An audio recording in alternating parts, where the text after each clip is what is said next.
Alô Brasil, alô mundo, aqui Fernando Betete. Essa saudação eu fico muito feliz. Alô Brasil, alô mundo.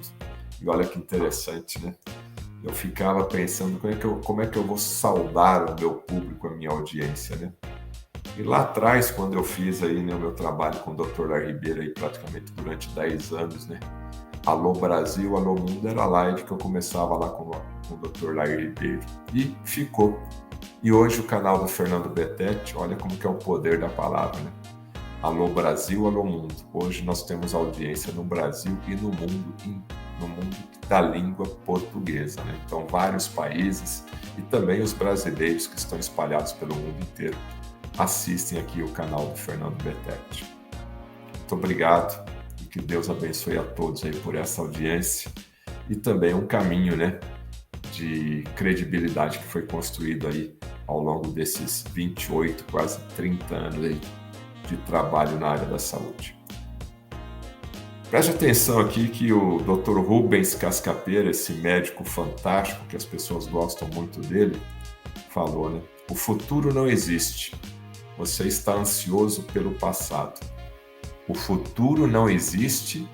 Você está ansioso pelo passado. Rapaz, esse médico ele é diferente mesmo, né?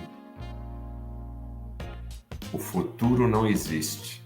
Você está ansioso pelo passado. Eu fiz uma entrevista com ele que eu esperava que, lógico, a gente tem audiência, a gente tem aqui um público muito fiel, né? Mas me surpreendeu a explosão de quantidade de views nesse tema, né? Então, a gente vai continuarmos, né, entendendo o que é ansiedade, por que ela está cada vez mais aumentando nas pessoas.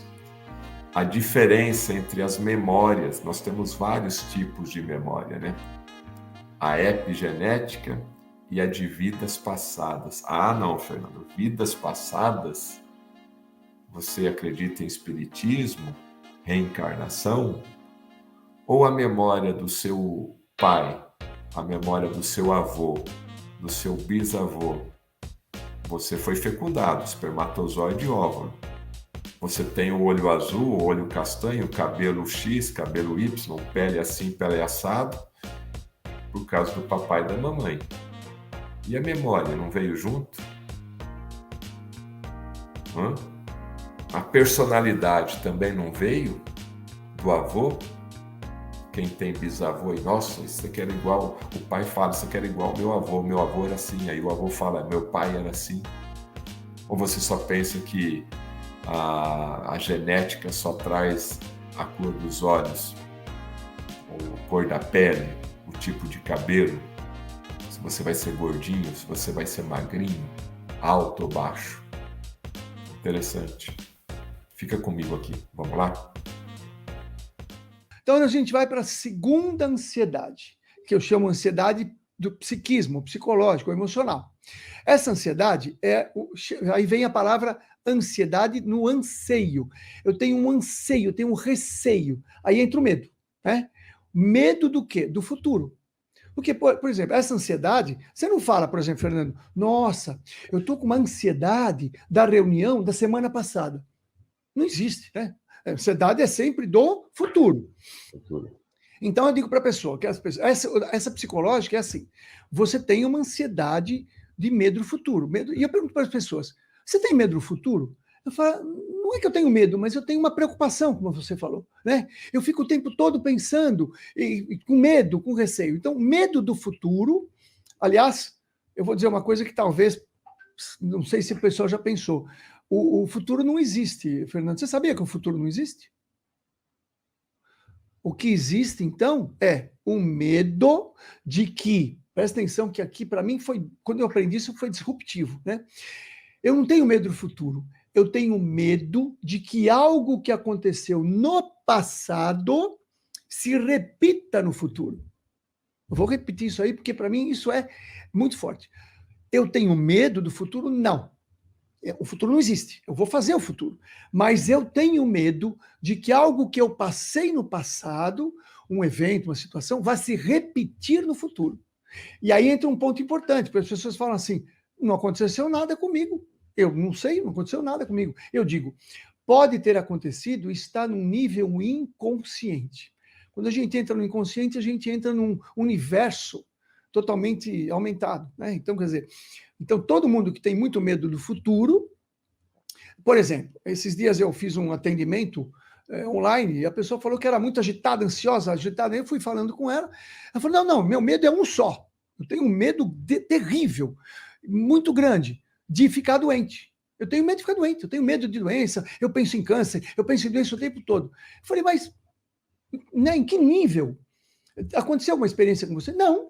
Alguém da família? Não. Teve uma morte de uma avó? Não, não teve nada. Então, assim, em teoria, ela não teria nenhum nível de experiência, entre aspas, que pudesse trazer. Porém, eu digo que existem algumas memórias que nós temos, que chamam epigenéticas.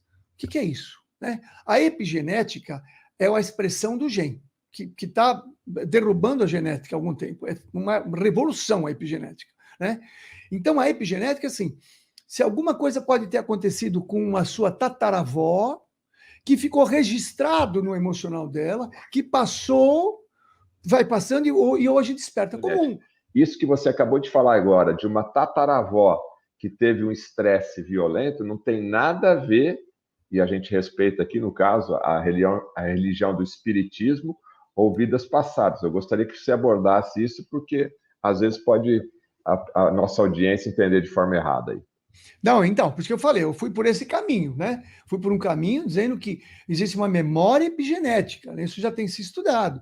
E como qualquer outro fator pode acordar num determinado momento, você pode ter esse despertar dessa memória epigenética. Embora também a gente pode, numa outra abordagem, se você quiser, vidas passadas. Para a gente não importa muito, porque se você tiver uma memória, o importante é você limpar essa memória. Você limpando essa memória, você desativando esse programa, modo de falar, você desativa esse medo. Mas o que eu quero trazer aqui é que um dos grandes fatores de medo que eu tenho identificado, Fernando, muito, é um fator gestacional. Então, assim, isso aí o que eu mais encontro em pessoas ansiosas é isso. Por quê? No meu livro, eu escrevi sobre uma metáfora que eu falo, o que é uma gestação? É uma viagem.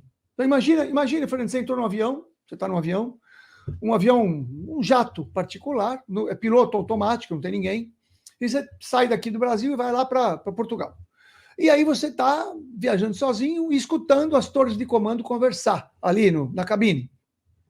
Você já está no oceano, e aí o pessoal de Brasil fala, nós estamos mandando um avião para vocês aí. Aí o pessoal de Portugal fala, como assim? A gente não está esperando nenhum avião. Mas como? Não está esperando? Não. Não dá para fazer voltar? Não dá para voltar. Já saiu, já está numa fase que não dá para voltar, não tem gasolina para voltar. Pô, mas a gente não estamos esperando aqui. Não, bom, e se a gente derrubar esse avião? Não vai poder derrubar. E você está lá dentro do avião. Isso é uma gestação, Fernando. Então, eu tenho trabalhado muito isso, essa questão gestacional. Porque a consciência do feto, segundo alguns estudos, começa com 4 segundos da fecundação. 4 segundos da fecundação já tem uma consciência ali. Então, imagine que a gente tem tudo isso aí. Pessoas que trabalham com regressão de memória, que levam a pessoa até o momento intrauterino, relatam situações que elas não teriam como saber, e os pais sabem. Então, a gente sabe disso. Então, nós temos uma memória gestacional. E ali, eu costumo sempre fazer uma análise. Falei, bom, como é que foi tua gestação? Quantos irmãos você tem? Como tua mãe estava se sentindo? Qual filho você era? Qual era a expectativa dos pais? Fernando, você não tem ideia de como a expectativa dos pais sobre o que está sendo gerado, sobre a criança, sobre o feto, é importante. Eu encontro comportamentos em pessoas a vida inteira ansiosos, quer dizer, com medo do futuro, porque ali, na vida intrauterina, foi muito impactante. Então, eu vou te dar um exemplo. Como eu te falei do avião, né?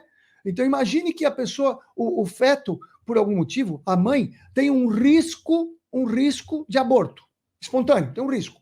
Olha, você está com problema, o teu útero está com uma dificuldade, vai ficar em repouso. Essa gestação toda, imagina, é o avião com um motor só. É aquele pessoal rezando, porque um motor falhou, e rezando para chegar. Imagine essa sensação que eu gosto de trazer para a pessoa, porque esse momento gestacional é um baita medo. Medo do quê? Qual o principal medo do feto? Fernando, falando desse, qual que você acha que é o principal medo do feto? Morrer? Sofrer um Morrer. aborto? Morrer. Então eu digo que quando a gente fala de uma memória biológica, essa coisa toda, se eu pudesse, claro, eu estou metaforizando, traduzindo uma experiência minha, mas o maior medo do feto é morrer. Então, uma experiência primeira da pessoa é um risco de morte, quer dizer, eu preciso viver. Esse aspecto, às vezes, traz para a pessoa uma sensação muito forte. Eu te falei, né? Mexeu essa entrevista, né? Mexeu. Eu te falei que o Dr. Rubens Cascapeira, a entrevista completa está aqui embaixo. Assista, vale a pena. O inconsciente, né?